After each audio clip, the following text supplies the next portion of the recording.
example. You're a small business and you need working capital. Since the Great Recession, to small businesses, working capital loans have gone down. They've come back up, but they're nowhere near what they were before. We have a product where we don't even look at a FICO score. We just look at data and information we have with that individual business.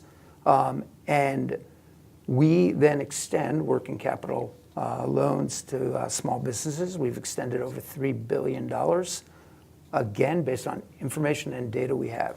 Two interesting facts. 25% of our loans, or of our working capital lending, has gone into the 3% of counties where 10 or more banks have closed branches. So that's a really interesting thing to think about, because there are these banking deserts that are coming up. Where are they? They're always in low to moderate income neighborhoods, always. By the way, that's not like a weird thing that a bank's doing. They need X amount of deposits to be profitable with a physical infrastructure. Digital infrastructure, you don't need that. The other fact is that when somebody takes out a working capital loan from us, their average business grows after that by 22% versus the control group by less than 2%.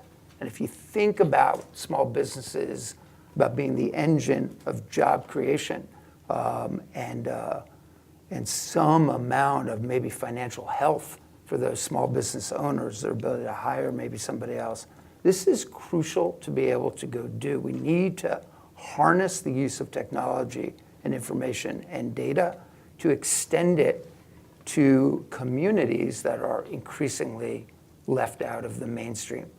And as I mentioned, you've got all of these consumers that are also left out of the mainstream that can be helped in similar ways, because they spend something like 10% of their disposable income on unnecessary fees and interest rates, on just changing currency, and then they wait in line maybe hours in a day to cash a check, to pay a bill. And so this can be changed completely and really change the direction, not just of our country, but around the world. And I think of this, finish up, then I'll stop, sorry.